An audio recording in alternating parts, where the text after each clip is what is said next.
ধর্মকথা ৩৬৫-র আজকের পর্বে আপনাদের স্বাগত। আজকের কাহিনীর নাম সত্যের পথে বিভীষণ। আচ্ছা, আমরা আজ গল্পের এমন একটা মোড়ে এসে দাঁড়িয়েছি যা যুগের পর যুগ মানুষকে রীতিমতো ভাবিয়েছে। লঙ্কার রাজসভায় আজ এক অদ্ভুত নীরবতা। চারিদিকে একেবারে থমথমে একটা পরিবেশ। আজ মোটেও কোনো সাধারণ দিন নয়। আজ এমন একটা মুহূর্ত তৈরি হতে চলেছে যা গোটা রামায়ণের গতিপথ চিরতরে বদলে দেবে।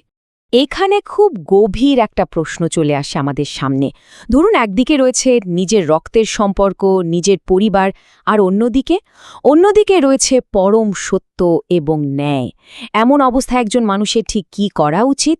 আমরা আজ ঠিক এই মারাত্মক একটা নৈতিক টানাপোড়েনের সামনেই দাঁড়িয়ে। আর সত্যি বলতে কি, এই সংকটটা শুধু যে রামায়ণের আমলের তা তো নয়, এটা মানব সভ্যতার যে কোনো সময়ের জন্যই ভীষণভাবে প্রাসঙ্গিক। এই যে তীব্র একটা দ্বন্দ্ব, এর ওপর ভিত্তি করেই কিন্তু আজ এক যুগান্তকারী ইতিহাস রচিত হতে চলেছে। তো চলুন আর দেরি না করে সোজা লঙ্কার সেই রাজসভার ভেতরে ঢুকে পড়া যাক। সেখানে আজ এক অভাবনীয় সংঘাতের ক্ষেত্র একেবারে প্রস্তুত। লঙ্কার রাজসভার ভেতরের দৃশ্যটা একটু কল্পনা করা যাক। দুটো সম্পূর্ণ বিপরীত শক্তি আজ মুখোমুখি। একদিকে রয়েছেন স্বয়ং বিভীষণ, যার মধ্যে আমরা দেখতে পাই ধর্ম, প্রজ্ঞা আর সত্যের প্রতি এক অবিচল নিষ্ঠা। আর ঠিক তার উল্টো দিকে রয়েছেন লঙ্কেশ্বর রাবণ, ক্ষমতার চূড়ান্ত অহংকার আর অন্ধক্রোধে মত্ত এক প্রবল পরাক্রমশালী রাজা। এই দুই শক্তির অনিবার্য এক সংঘাত হতে চলেছে, আর তার আগে পুরো রাজসভা যেন দম বন্ধ করে অপেক্ষা করছে। বাতাসে কেমন একটা অদ্ভুত স্থিবিরতা, ঠিক যেন কোনো প্রলয়ঙ্করী ঝড়ের আগের মুহূর্ত। সেই পিন-পতন নীরবতাটা হঠাৎ ভেঙে গেল। বিভীষণ অত্যন্ত শান্ত কিন্তু ভীষণ দৃঢ় একটা কণ্ঠে বলে উঠলেন, দাদা, ক্ষমতার চেয়ে ধর্মের স্থান অনেক উঁচুতে। সীতাকে সসম্মানে ফিরিয়ে দিন আর লঙ্কাকে আসন্ন ধ্বংসের হাত থেকে রক্ষা করুন। জাস্ট চিন্তা করে দেখুন, এই কথাগুলোর মধ্যে কিন্তু ভয়ের কোনো লেশমাত্র ছিল না, ছিল পরম সত্যের প্রতি এক অটল বিশ্বাস। বিভীষণ খুব ভালো করেই জানতেন রাবণকে এই কথা বলার ফল কি হতে পারে, তবুও তিনি কিন্তু সত্যের পথ থেকে এক চুলো সরে আসেননি। ব্যাস, রাবণের চোখ তো তখন রাগে একেবারে লাল। পুরো রাজসভা কাঁপিয়ে তিনি গর্জে উঠলেন, আমার মুখের উপর কথা বলার সাহস তোমার কিভাবে হলো? রাবণের এই অন্ধ ক্রোধ যেন রাজসভার বিশাল দেওয়ালগুলোতেও কাঁপন ধরিয়ে দিচ্ছিল। তার সেই বজ্রগম্ভীর হুঙ্কারে উপস্থিত তাবর তাবর মন্ত্রীদেরও রক্ত যেন হিম হয়ে গেল।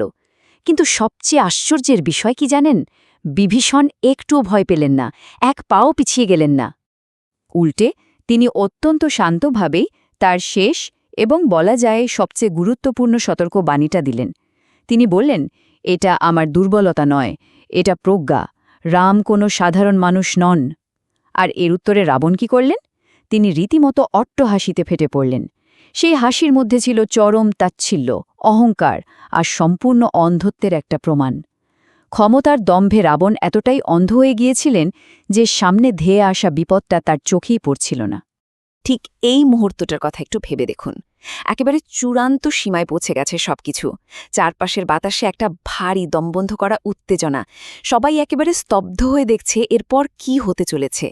ভাইয়ে ভাইয়ে এই মারাত্মক সংঘাত এবার কোন দিকে মন নেবে তা ভেবেই গোটা রাজসন্ধ্যা যেন জমে পাথর হয়ে গিয়েছিল। রাবণ সজোরে তার সিংহাসন থেকে উঠে দাঁড়ালেন।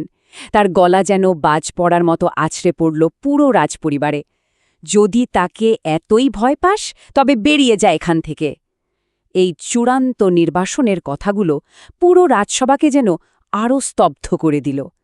এই একটা মাত্র বাক্য, হ্যাঁ, জাস্ট একটা বাক্যই লঙ্কার ইতিহাসে চিরকালের মতো এক বিশাল ফাটল তৈরি করে দিল। কিন্তু বিভীষণের চোখে সেখানে কি কোনো রাগ বা ক্ষোভ ছিল? একেবারেই না। সেখানে ছিল কেবল এক খুব গভীর একটা দুঃখ। চিরকালের মতো নিজের বাড়ি, নিজের জন্মভূমি আর নিজের পরিবার ছেড়ে যাওয়ার আগে তিনি শুধু একবার, শেষবারের মতো তার দাদার দিকে তাকালেন। এক বুক কষ্ট নিয়ে তিনি তার জীবনের সবচেয়ে বড় আর সবচেয়ে কঠিন সিদ্ধান্তটা নিয়ে ফেললেন। অত্যন্ত ধীর কিন্তু ভীষণ আত্মবিশ্বাসী একটা কণ্ঠে তিনি বললেন, আমি রক্ত নয়, ধর্মকে বেছে নিলাম। সত্যি বলতে এটি পুরো রামায়ণের সবচেয়ে বড় এবং যুগান্তকারী নৈতিক সিদ্ধান্তগুলোর একটি।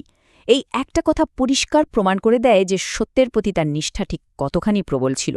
তিনি আরাম, ক্ষমতা বা পরিবারের মোহে পড়ে অন্ধ হয়ে যাননি, বরং সত্য আর ন্যায়ের সেই কঠিন অমসৃণ পথটাকেই বেছে নিয়েছিলেন। এরপর বিভীষণ লঙ্কার দিকে আর পেছন ফিরেও তাকালেন না। তার এই যাত্রাটা কিন্তু নিছকই এক জায়গা থেকে অন্য জায়গায় যাওয়ার গল্প নয়। প্রথমে লঙ্কা থেকে মুখ ঘুরিয়ে নেওয়া, তারপর শূন্যে ওঠা, আর পরিশেষে লঙ্কার অন্ধকার পেরিয়ে আলোর দিকে, শ্রীরামের দিকে যাত্রা করা। এই পুরো বিষয়টা একটা অসাধারণ প্রতীকী উত্তরণ। অন্ধকার থেকে আলোর পথে, অধর্ম থেকে একেবারে ধর্মের পথে এগিয়ে চলা। কিন্তু শ্রীরামের শিবিরে পৌঁছানো মাত্রই পরিস্থিতি একেবারে পাল্টে গেল। আকাশপথে শত্রুপক্ষের স্বয়ং রাজভ্রাতাকে আসতে দেখে বানরসেনারা তো তৎক্ষণাৎ সতর্ক। চারদিকে নিমেষের মধ্যে অস্ত্র উঁচিয়ে ধরা হলো। শিবিরের ভেতরের উত্তেজনা যেন মুহূর্তে চরমে পৌঁছাল। সবার মনে একটাই প্রশ্ন, কে এই আগন্তুক? সে কি সত্যিই বন্ধু হতে এসেছে, নাকি এর পেছনে লুকিয়ে আছে শত্রুর কোনো মারাত্মক ষড়যন্ত্র? ঠিক এই সময় সুগ্রীব অত্যন্ত যৌক্তিকভাবেই তার সন্দেহের কথা বলে উঠলেন। তিনি বেশ তীব্র কণ্ঠেই বললেন, ও রাবণের ভাই, এটা শত্রুর কোনো ফাঁদও হতে পারে। নাটকীয় উত্তেজনা তখন যাকে বলে একেবারে তুঙ্গে। আর সত্যি তো, একটু লজিক্যালি ভাবলে, যে রাবণ সীতাকে হরণ করেছে, তার নিজের ভাই কি এত সহজে তাদের পক্ষে যোগ দিতে পারে? এই সন্দেহ হওয়াটা তো খুবই স্বাভাবিক, তাই না? আর ঠিক এই জায়গাটাতেই আসে শরণাগতির সেই ভীষণ গভীর আর সুন্দর দার্শনিক ধারণা। এই শরণাগতি বিষয়টা আসলে কি? এটা হলো সেই পবিত্র কর্তব্য, যেখানে কেউ যদি মন থেকে আন্তরিকভাবে আশ্রয় বা সাহায্য চায়, তবে তার অতীত যাই হোক না কেন তাকে গ্রহণ করতে হবে, তাকে পূর্ণ সুরক্ষা দিতে হবে। শ্রীরামের প্রতিটি কাজ, বলতে গেলে তার গোটা জীবনই এই মহান নীতির ওপর দাঁড়িয়ে আছে। চারিপাশের এই সমস্ত কোলাহল, সন্দেহ আর অস্ত্রের ঝন্ধনানির মাঝে শ্রীরাম খুব ধীর পদক্ষেপে এগিয়ে এলেন। অত্যন্ত শান্ত, অবিচল অথচ শক্তিশালী একটা কণ্ঠে তিনি বললেন, যে আশ্রয় প্রার্থনা করে আসে তাকে অবশ্যই গ্রহণ করতে হবে। শ্রীরামের এই অসাধারণ করুণা আর মহানুভবতায় পুরো শিবিরে যেন একটা জাদুকরী নিস্তব্ধতা নেমে এলো। সব সন্দেহ, সব ভয় যেন মুহূর্তের মধ্যে উধাও হয়ে গেল। বিভীষণ পরম শ্রদ্ধায় শ্রীরামের সামনে মাথা নত করলেন। আর ঠিক সেই মহেন্দ্রক্ষণে শত্রুর এক ভাই হয়ে উঠলেন শ্রীরামের সবচেয়ে বিশ্বস্ত মিত্র। এটা এমন এক নতুন মিত্রতার সূচনা যা শুধু লঙ্কার ইতিহাসই নয়, বরং আসন্ন সেই মহাযুদ্ধের সম্পূর্ণ রূপরেখাই বদলে দেবে। ধর্মের পথে অবিচল থাকার এই অপূর্ব দৃশ্যটা সত্যি অসম্ভব অনুপ্রেরণাদায়ক। কিন্তু গল্প তো এখানেই শেষ নয়, নতুন এক অধ্যায়ের তো জাস্ট শুরু হলো। এবার আমাদের মনে স্বাভাবিকভাবেই প্রশ্ন জাগে, বিভীষণ কি লঙ্কার এমন কোনো গভীর গোপন রহস্য ফাঁস করবেন, যা সরাসরি রাবণের পতন ডেকে আনবে? এই নতুন মিত্রতা কিভাবে যুদ্ধের ময়দানে নতুন সব কৌশল তৈরি করবে? ধর্মকথা ৩৬৫তে প্রতিদিন শুনুন রামায়ণের এক নতুন অধ্যায়, মানব জীবনের ধর্ম, ন্যায়, ভালোবাসা ও ত্যাগের মহাকাব্য রামায়ণ এখন শুনুন এক নতুন ধারায়। ধর্মকথা ৩৬৫ আপনাদের নিয়ে যাবে এক অনন্য যাত্রায়, যেখানে প্রতিদিন একটি করে নতুন পর্বে উন্মোচিত হবে এই অমর কাহিনীর রহস্য ও মহিমা। চলুন একসাথে শুরু করি এই পবিত্র যাত্রা, রাম, সীতা, লক্ষ্মণ ও হনুমানের চিরন্তন কাহিনীর পথে। প্রতিদিন নতুন পর্ব শুনতে ধর্মকথা ৩৬৫ চ্যানেলটি সাবস্ক্রাইব করে আমাদের সঙ্গে থাকুন।